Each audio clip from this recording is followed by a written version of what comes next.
नमस्कार छात्रों, एक बार फिर से आपका स्वागत है मृगांक गुरुकुल में।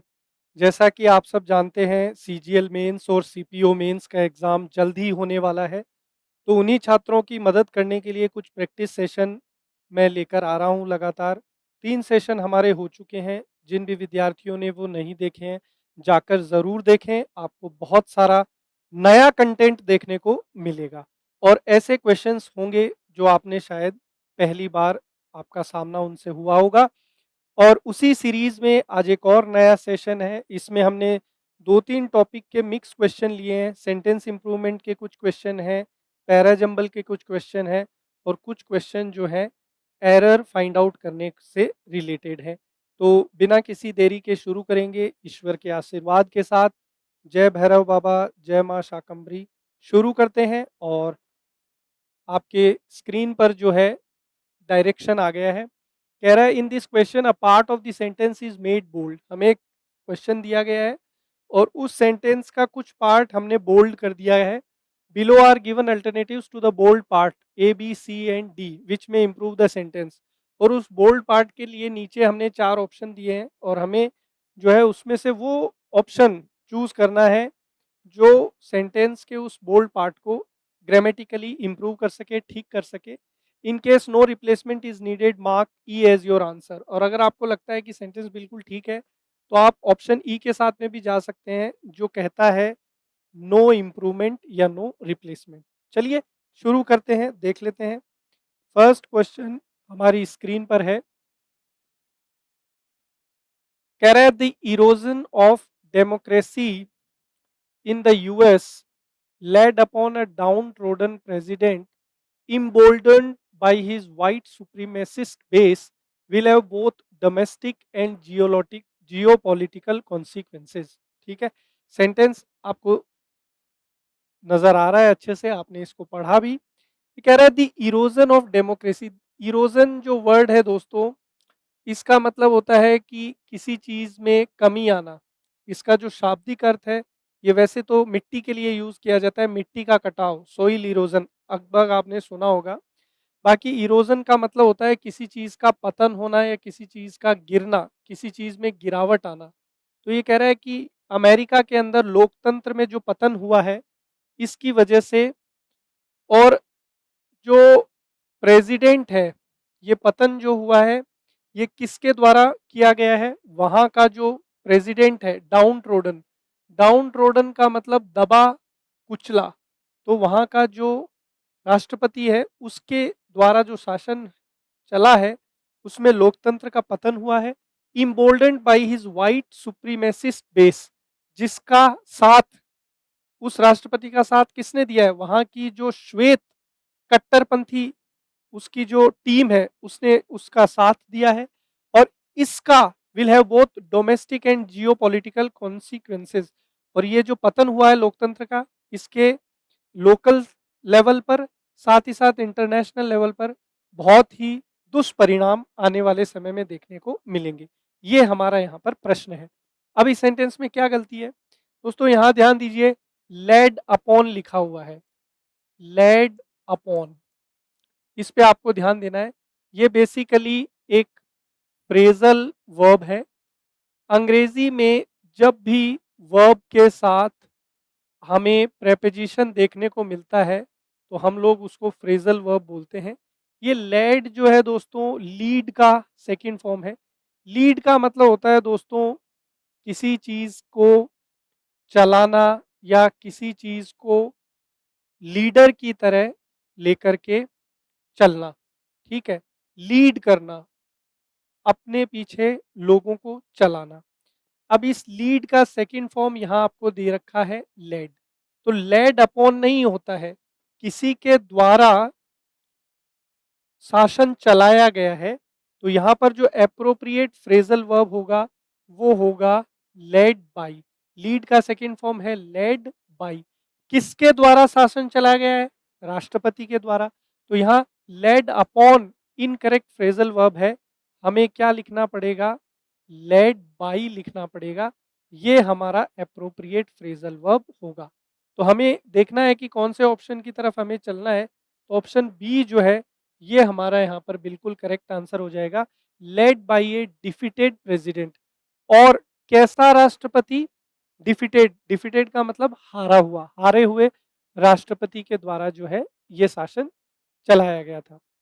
अब लेड अपॉन, वो तो सेम ही इन्होंने दे दिया यहाँ पर, तो ये नहीं हो सकता। लेड इनटू नहीं होगा, लेड ऑन नहीं होगा। एक ही फ्रेजल वर्ब यहाँ पर ठीक है, लेड बाई।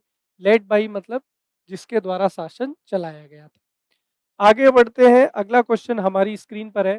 कह रहा है January 6 will be remembered as a black and bleak day in the annals of the history of the United States, US, when the world's oldest and most powerful democracy allowed its legislative heart. कह रहा है कि जनवरी 6 को जो है याद किया जाएगा as a black and bleak day.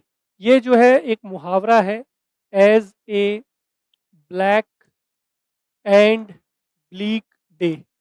ये एक मुहावरा है और इस मुहावरे का अर्थ है एक मनहूस दिन। ब्लैक एंड ब्लीक डे का हिंदी मीनिंग क्या है? एक मनहूस दिन। तो कह रहा है जनवरी 6 जो है उसको एक मनहूस दिन की तरह याद किया जाएगा अमेरिका के इतिहास में। क्यों? क्योंकि इस दिन संसार का सबसे पुराना और सबसे शक्तिशाली लोकतंत्र जो है उसने अलाउ किया था। क्या अलाउ किया था? It's legislative heart. अपना जो लेजिस्लेटिव जो उनका कल्चर है उसको उन्होंने कहीं ना कहीं पावरलेस महसूस करवाया था, तो इसलिए एक बहुत ही खराब दिन के तौर पे याद किया जाता है। तो यहाँ पर अगर as a black and bleak day की बात करें तो as on black a bleak day ये ठीक नहीं है, ऑन यहाँ पर, upon, as against, as such. तो एज ए और एज जो है ये बेसिकली किसी चीज़ का कंपैरिजन करने के लिए या किसी चीज़ का उदाहरण देने के लिए इस्तेमाल किया जाता है एज का। तो ये यहाँ पर बिल्कुल एप्रोप्रिएट तरीके से लिखा गया है कि जनवरी 26 को याद किया जाता है, जनवरी 6 को याद किया जाता है as a black and bleak day. तो इस बार इस क्वेश्चन में हमें किसी भी प्रकार के इम्प्रूवमेंट की आवश्यकता नहीं है, तो no correction required, option E हमारा बिल्कुल करेक्ट आंसर होगा। अब हम लोग आगे बढ़ते हैं, क्वेश्चन नंबर 3 हमारी स्क्रीन पर है। कह रहा है the tragic turn of events in what could have been an arranged transfer of governance in a democracy has resulted in 4 deaths. कह रहा है कि लोकतंत्र में जो एक केवल सिंपल सत्ता का स्थानांतरण हो सकता था, एक व्यक्ति से दूसरे व्यक्ति को पावर ट्रांसफर हो सकती थी, लेकिन वो चीज तब्दील हो गई एक ट्रेजिक, दुखद घटना के अंदर, और 4 लोगों की मृत्यु वहां पर हो गई। अब इसके अंदर इन्होंने लिखा है this tragic turn of events in what could have been arrange. Could have been, could जो है दोस्तों ये किसी चीज की रिमोट पॉसिबिलिटी के लिए भी इस्तेमाल किया जाता है, मतलब किसी चीज की बहुत कम संभावना प्रकट करने के लिए कुड का हम लोग इस्तेमाल करते हैं, मॉडल कुड का। साथ ही साथ कुड का इस्तेमाल इसलिए भी किया जाता है टू एक्सप्रेस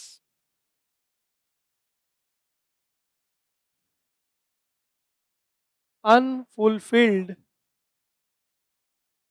कंडीशन। कोई ऐसी चीज जो पूरी नहीं हुई है या पूर्ण नहीं हुई है, अपूर्ण है, वो बताने के लिए भी हम लोग कुड का इस्तेमाल करते हैं। तो कह रहा है कि tragic turn of events in what could have been an arrange transfer, जो एक व्यवस्थित ट्रांसफर हो सकता था लेकिन हुआ नहीं और 4 लोगों की मृत्यु हो गई। तो यहाँ पर देखिए शुड जो है ये मॉडल जो है एडवाइस के लिए आता है और सजेशन, सलाह या सुझाव के लिए। दूसरी बात, शुड मॉडल है तो मॉडल के साथ हमेशा बेस फॉर्म आती है, तो यहाँ पर केवल हैव की संभावना बन सकती है, तो ऑप्शन ए गलत हो गया। शुड हैड बीन भी हम लोग उम्मीद कर रहे थे कि ऐसा होगा लेकिन ऐसा हुआ नहीं, तो शुड मॉडल तो एडवाइस और सजेशन के लिए, तो ये फिर गलत।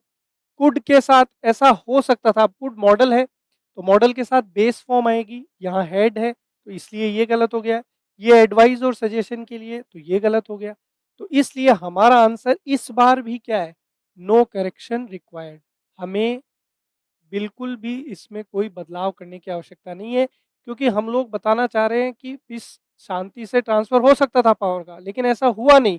हो सकता था लेकिन हुआ नहीं, तो अनफुलफिल्ड है, इसलिए यहाँ पर कुड हैव बीन अरेंज्ड बिल्कुल ठीक है, इसमें कोई एरर नहीं है। आगे बढ़ते हैं, अगला क्वेश्चन अपनी स्क्रीन पर कह रहा है the fact that this mass protest was announced days in advance and that the high touted security procedure of the US Capitol and the over protected legislature allowed this violence to unspool. इसका मतलब क्या है कि मास protest, यहाँ पर इस पर ध्यान दीजिए। मास प्रोटेस्ट का मतलब होता है कि जब बहुत सारे लोग, बहुत बड़ी भीड़ जो है किसी चीज़ का विरोध करे, आंदोलन करे, तो उसको मास प्रोटेस्ट बोला जाता है। तो कह रहा है कि ये जो मास प्रोटेस्ट हुआ था, ये काफ़ी पहले ही इसकी जानकारी उपलब्ध हो गई थी, जानकारी मिल गई थी और इसकी वजह से हाई टाउटेड सिक्योरिटी प्रोसीजर वहाँ पर यूएस कैपिटल के द्वारा दिया गया था और ओवर प्रोटेक्टेड लेजिस्लेचर जो है इस वॉयलेंस को उन्होंने होने दिया। मतलब पहले से जानकारी थी कि बड़े लेवल पे आंदोलन होने वाला है और यूएस कैपिटल ने जो है थोड़ी बहुत सिक्योरिटी भी दी, लेकिन फिर भी उन्होंने जो है ये बहुत बड़ी हिंसा वहाँ पर होने दी। अब यहाँ पर कह रहा है that the high touted security procedure, high touted, अब ये जो टाउटेड है ये यहाँ एडजेक्टिव है, पास्ट पार्टिसिपल है, पास्ट पार्टिसिपल है, ठीक।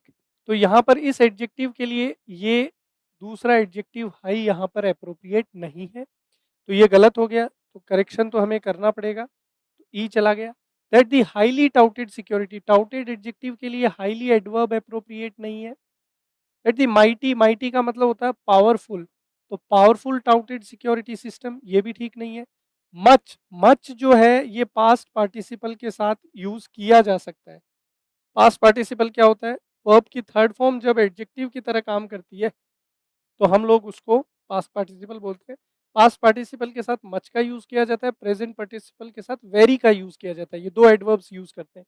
तो यहाँ पर that the much touted security system, ये ऑप्शन हमारा बिल्कुल ठीक होगा।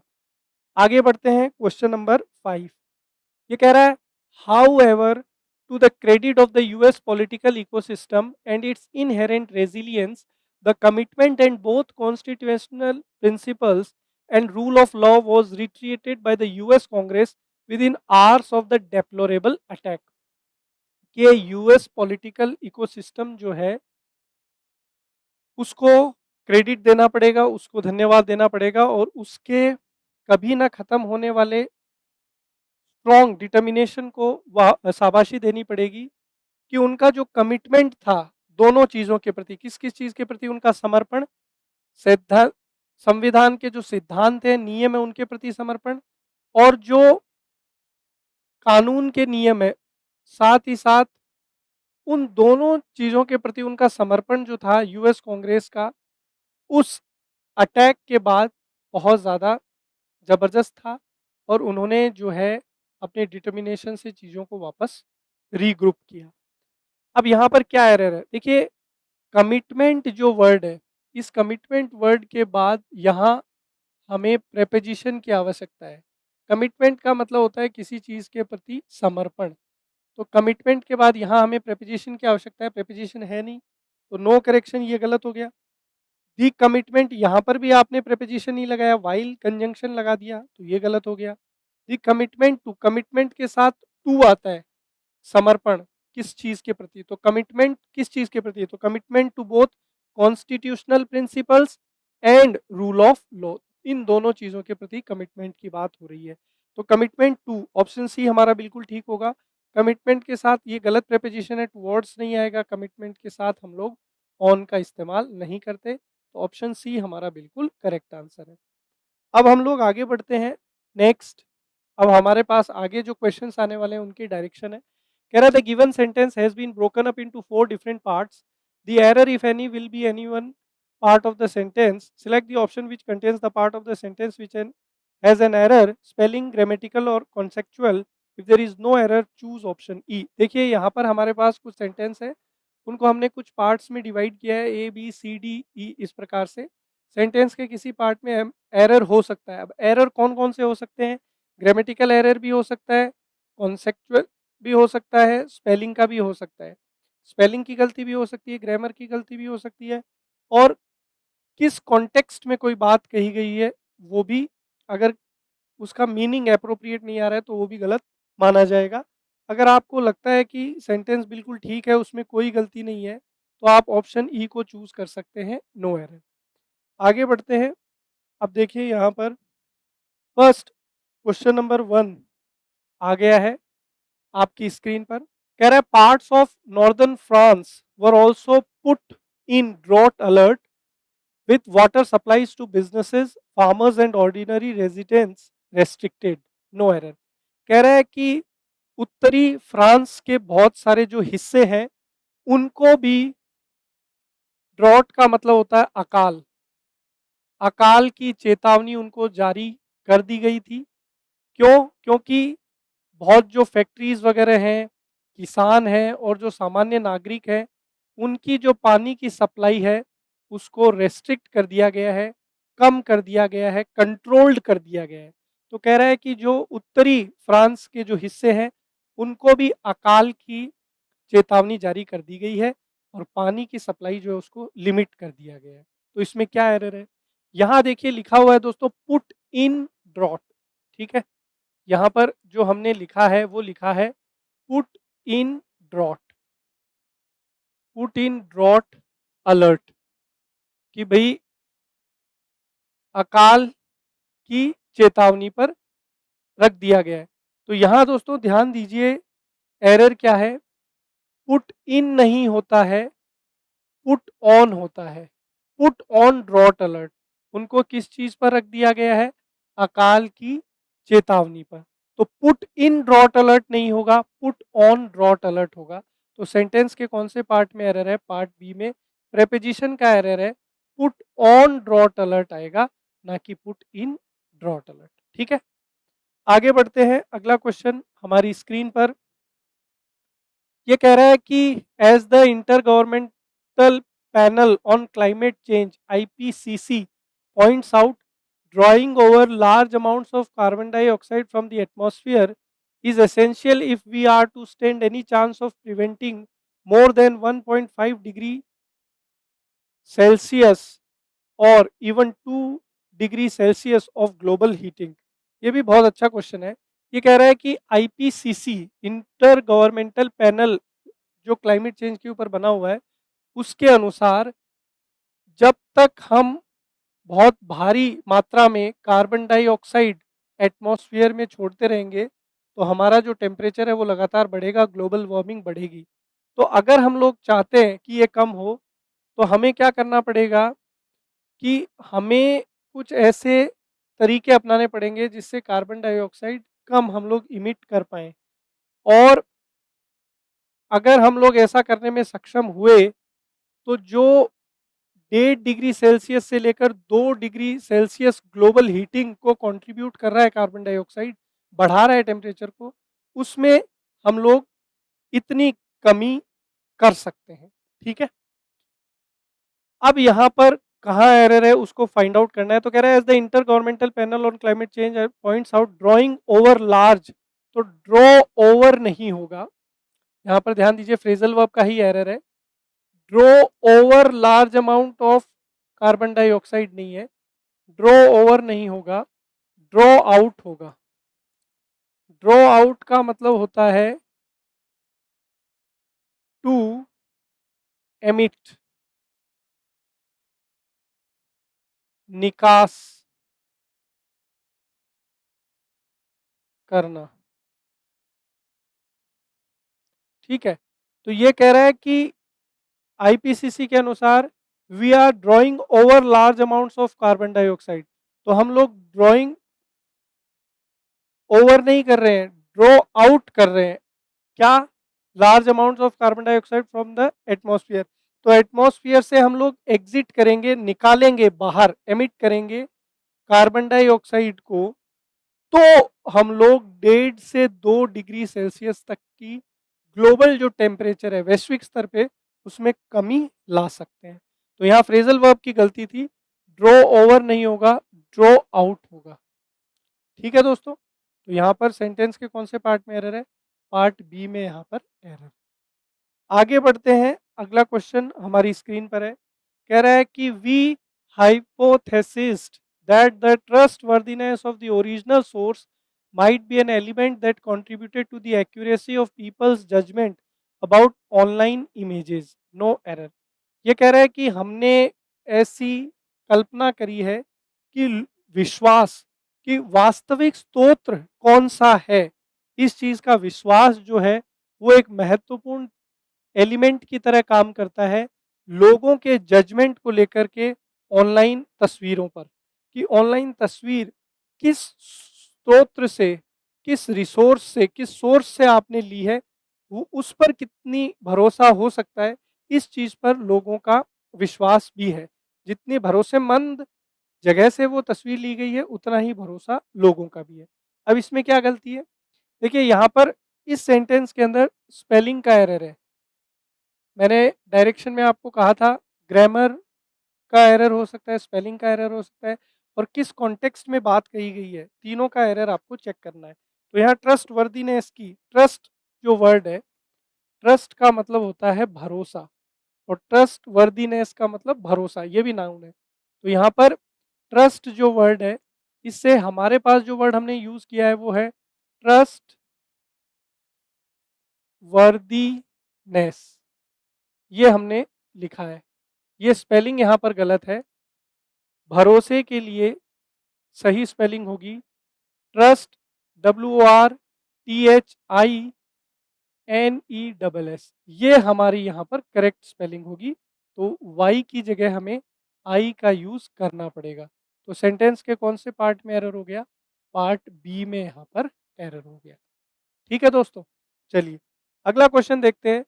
कह रहा है local gold prices hit a record 35,960 rupees per 10 grams on Thursday, having jumped more than 10% over the past month, rising in lines with international prices on tensions in the Middle East. No error.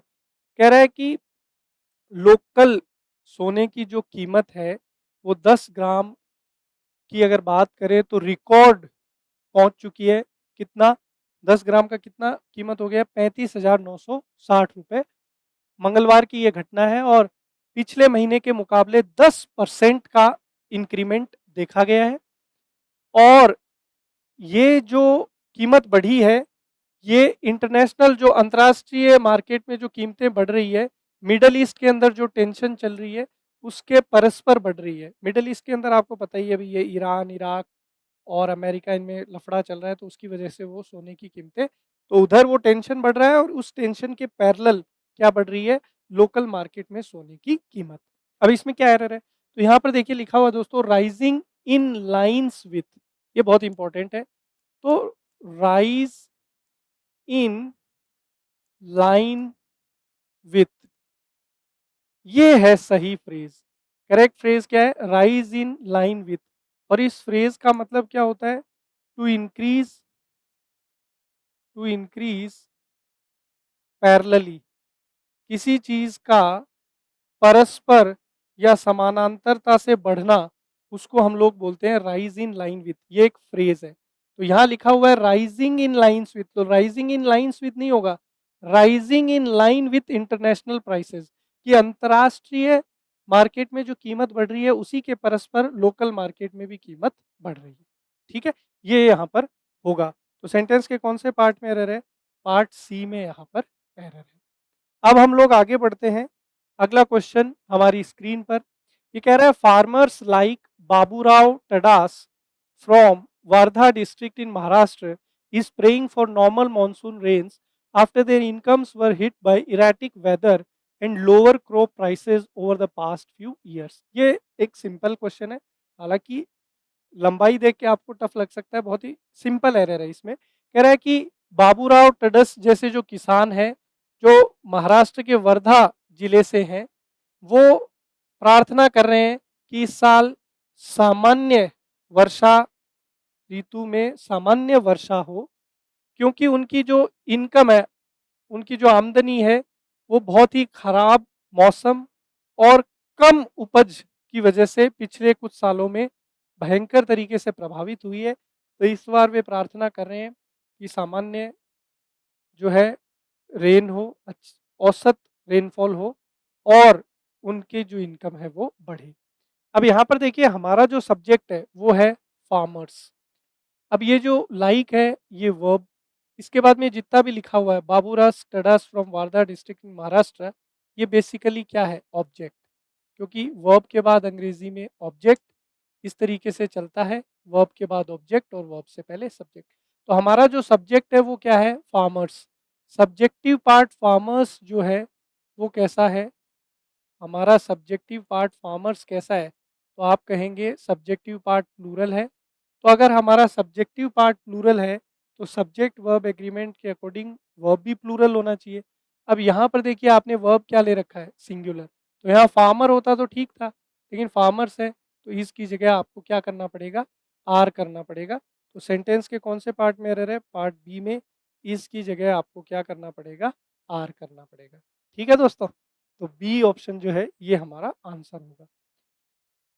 आगे बढ़ते हैं और अब हमारे पास para jumble के question आ गए। जब भी हम लोग मेंस का पेपर देते हैं तो अच्छे स्टैंडर्ड के पैरा जंबल हमसे पूछे जाते हैं, तो इसीलिए अच्छे स्टैंडर्ड के पैरा जंबल हम लोग यहाँ सॉल्व कर रहे हैं। लिखा हुआ है Montesquieu was a great philosopher of his time. Philosopher का मतलब होता है दार्शनिक, जैसे आपने सोक्रेत का नाम सुना होगा, तो ये बहुत बड़े दार्शनिक थे वे भी। तो दार्शनिक होता है जो मतलब आपको दर्शन शास्त्र फिलॉसफी की बातें करता है, या थोड़ा सामान्य भाषा में समझाऊं तो जो ज्ञान की बातें होती है तो वो फिलॉसफी से रिलेट करती है। तो मोंटेस्क्यू जो है वो एक बहुत ही महान दार्शनिक थे अपने समय के। क्लोजिंग स्टेटमेंट से अपने को कोई लेना देना ज़्यादा होता नहीं है। अब पी, क्यू, आर और एस, देखिए यहाँ पर हमने मोंटेस्क्यू का इंट्रोडक्शन दिया है। इन ट्रिक्स का ज़रूर आप ध्यान रखें, आपको जल्दी सॉल्व करने में हेल्प करेगी। मोंटेस्क्यू एक फिलोसफर थे, उनको इंट्रोड्यूस किया है, तो अब आगे की जो बातचीत होगी तो वो उन्हीं को पढ़ाते हुए होगी, उनके बारे में और इन्फॉर्मेशन दी जाएगी। अब मोंटेस्क्यू जो है वो एक मेल है, तो मेल है तो इसको कौन सा प्रोनाउन रिप्लेस करेगा, ही। तो अब देखिए कहाँ पर, एक तो पी में आपको ही नज़र आ रहा है, ठीक है, क्यू में प्रेपोजिशन है, आर में प्रेपोजिशन है, एस में एक कंडीशनल वर्ड है। तो सबसे ज़्यादा जो चांस है वो है कि भी ही से हम लोग स्टार्ट कर सकते हैं। अब ये कह रहा है कि वो चाहते थे कि पावर को शेयर किया जाए, राजा, नोबल का मतलब होता है पढ़े लिखे और कुलीन धनी लोग, और थर्ड स्टेट मतलब तीसरा जो पक्ष है, तीसरा पक्ष कौन है, जनता। तीसरा पक्ष कौन है यहाँ पर, जनता है, पब्लिक। इस तरीके से आप समझ सकते हैं। अब क्यू को एक बार चेक करते हैं, ज़्यादा चांस है पी के, लेकिन अब यहाँ पर देखिए एस भी है, क्यू भी है और आर भी है, तो सबसे इन्होंने लिया है, तो आगे भी थोड़ा पढ़ना जायज़ है। कह रहा है अपनी किताब में स्पिरिट ऑफ लॉज के अंदर जो मोंटेस्क्यू है उन्होंने प्रोपेगेट किया है थ्योरी, क्या उन्होंने सिद्धांत दिया है कि शक्ति का जो है उसका वितरण होना चाहिए तीन ब्रांचेज में, सरकार की तीन ब्रांचेज के अंदर, लेजिस्लेटिव, एग्जीक्यूटिव और जुडिशियरी, कार्यपालिका, विधायिका और न्यायपालिका, तीन जो है सेगमेंट में पावर का डिवीजन होना चाहिए। अब यहाँ पर अपनी किताब में स्पिरिट ऑफ लॉज, तो मोंटेस्क्यू फिलोसफर थे, फिलोसफर थे तो किताब लिखी, और उस किताब में उन्होंने थ्योरी रिप्रेजेंट करी, क्या सिद्धांत दिया कि पावर को तीन सेगमेंट में बांटा जाएगा, लेजिस्लेटिव, एग्जीक्यूटिव और जुडिशियरी, और फिर इसके बाद में पी आएगा। वे चाहते थे कि पावर जो है किसके बीच में शेयर हो, क्योंकि उस समय जो है डेमोक्रेसी तो थी नहीं, मोनार्की थी, तो उन्होंने कहा राजा, कुलीन, धनी, पढ़े लिखे लोग और जनता, तीन लोगों के बीच में पावर का ट्रांसफर होना चाहिए। तो मेरे ख्याल में शुरुआत क्यू से होगी, क्यू के बाद में पी आ जाएगा, क्यू के बाद में पी आ जाएगा, फिर आर आ जाएगा, कि इन तीनों वर्गों को, अब तीनों वर्ग जो है इनकी चर्चा कहाँ पर हुई है, तीनों वर्गों की चर्चा कहाँ पर हुई है, पी पे हुई है।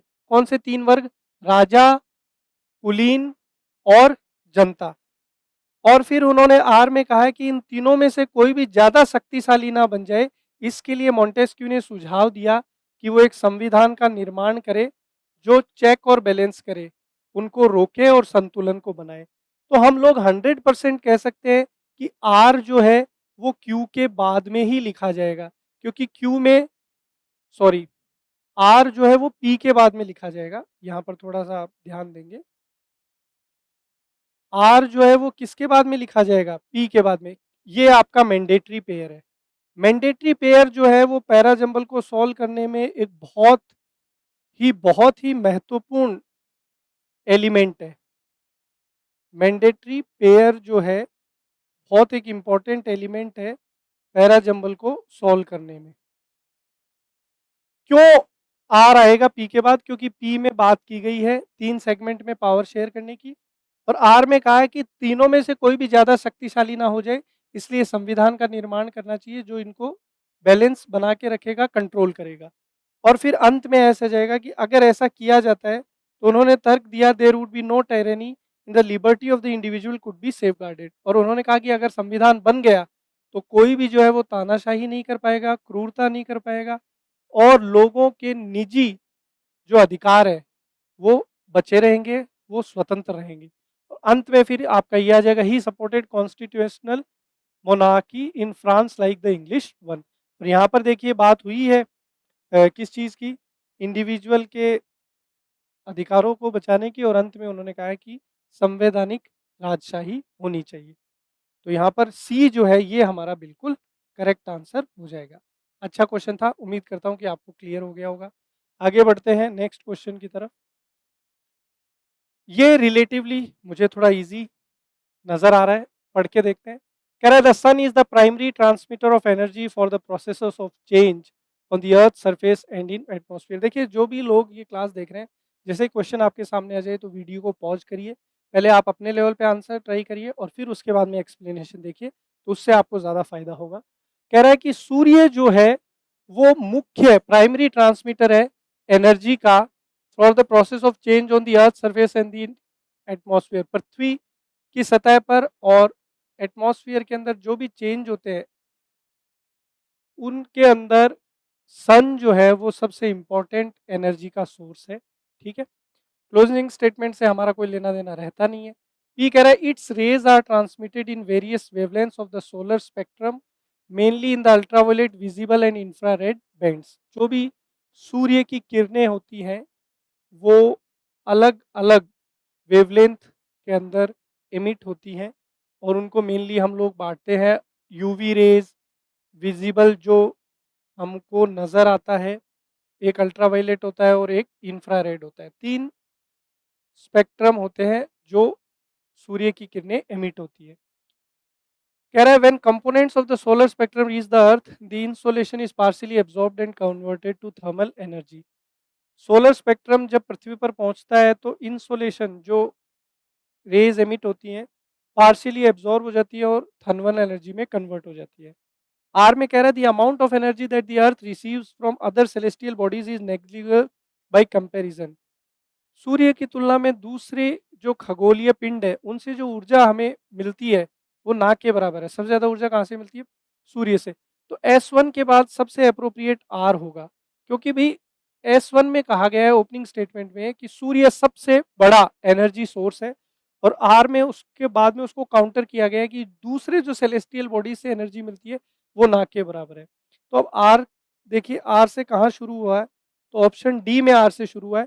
आर के बाद में ऐसा जाएगा कि radiant energy from the sun that strikes the earth is called insolation. अब यहाँ पर फिर एस में उन्होंने बताया है कि सूर्य से जो ऊर्जा निकलती है और पृथ्वी पर पहुंचती है उसको इंसोलेशन बोलते हैं। ठीक है, और क्यू में कहा है कि जब इंसोलेशन पृथ्वी पर पहुंचती है तो कुछ एब्जॉर्ब हो जाती है और बाकी किसमें चेंज हो जाती है? थर्मल एनर्जी में। तो एस के बाद में क्यू, और अंत में फिर पी आ जाएगा कि उसकी रेज जो है वो वेरियस वेवलेंथ्स में इमिट होती है, और कुछ पार्ट जो है इंसोलेशन का एब्जॉर्ब होता है और कन्वर्ट किया जाता है सोलर एनर्जी में। ऐसा नहीं है कि पूरा इंसोलेशन सोलर उसमें थर्मल एनर्जी में कन्वर्ट हो जाएगा, केवल एक पार्ट ही कन्वर्ट होता है। तो यहाँ पर डी जो है ये हमारा एप्रोप्रिएट आंसर हो जाएगा, RSQP। आगे बढ़ते हैं। एक और क्वेश्चन हमारे पास यहाँ पर पैराजंबल का आ गया है। ये कह रहा है temperature indicates the relative degree of molecular activity और हीट ऑफ अ सब्सटेंस। तापमान जो है वो मॉलिक्यूलर एक्टिविटी को रिप्रेजेंट करता है, हीट को किसी भी सब्सटेंस की, मतलब कोई भी जो सब्सटेंस है उसका टेम्परेचर ये बताता है कि उसके अंदर मॉलिक्यूलर एक्टिविटी कैसी है और वो उसमें हीट हीट जो है वो कितनी है, गर्मी कितनी है। क्लोजिंग स्टेटमेंट से कोई लेना देना नहीं। ये में कह रहा है कि temperature is an index of sensible heat, not a direct measure of the quantity of energy.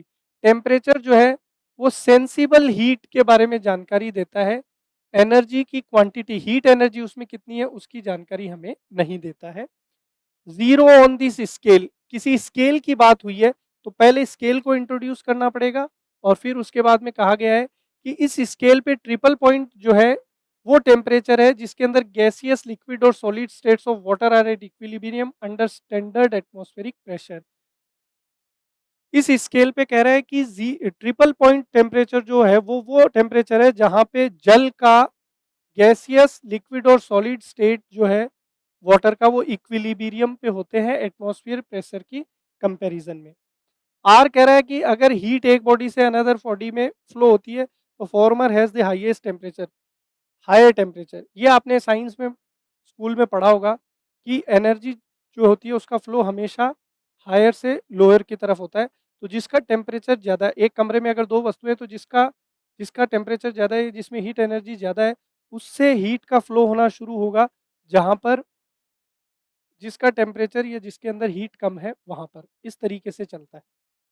As कह रहा है to indicate the temperature of a body an arbitrary scale of reference is employed. कह रहा है कि किसी भी body का टेम्परेचर अगर आपको बताना है तो हम लोग एक रेफरेंस के तौर पर किसका इस्तेमाल करते हैं, स्केल का इस्तेमाल करते हैं। देखो यहाँ पर स्केल की बात हुई है कि टेम्परेचर बताने के लिए स्केल का यूज किया जाता है, और फिर यहाँ पर देख कह रहा है कि इस स्केल के अंदर जीरो जो है वो ट्रिपल पॉइंट टेम्परेचर को रिप्रेजेंट कर रहा है। तो एस के बाद में क्यू का आना कंपलसरी है, तो हम लोग इसको मैंडेटरी पेयर बोल सकते हैं। और अगर ये मैंडेटरी पेयर है तो कहीं ना कहीं इससे हम आंसर की तरफ पहुंच सकते हैं। तो एस के बाद में क्यू आपको कहाँ नजर आ रहा है, तो आपने कहा एस के बाद क्यू यहाँ नजर आ रहा है, तो स्टार्टिंग जो है वो पी से हो जाएगी। यहाँ पर टेम्परेचर की बात की गई थी, टेम्परेचर को इंट्रोड्यूस किया गया और आगे बताया गया कि टेम्परेचर जो है वो सेंसिबल हीट की जानकारी देता है, क्वांटिटी मेजर नहीं करता है एनर्जी की। तो पी हुआ, फिर आर आ जाएगा कि हीट जो है हमेशा हायर टेम्परेचर से लोअर टेम्परेचर की तरफ फॉलो करती है। फिर एस हो जाता है कि टेम्परेचर बताने के लिए स्केल का यूज़ करते हैं, और इस स्केल के अंदर ज़ीरो जो है वो किस चीज़ को रिप्रेजेंट करता है। तो यहाँ पर ऑप्शन डी जो है ये हमारा बिल्कुल करेक्ट आंसर हो जाएगा। ऑप्शन डी जो है अगर नज़र नहीं आ रहा तो मैं आपके लिए लिख देता हूँ पी आर एस क्यू।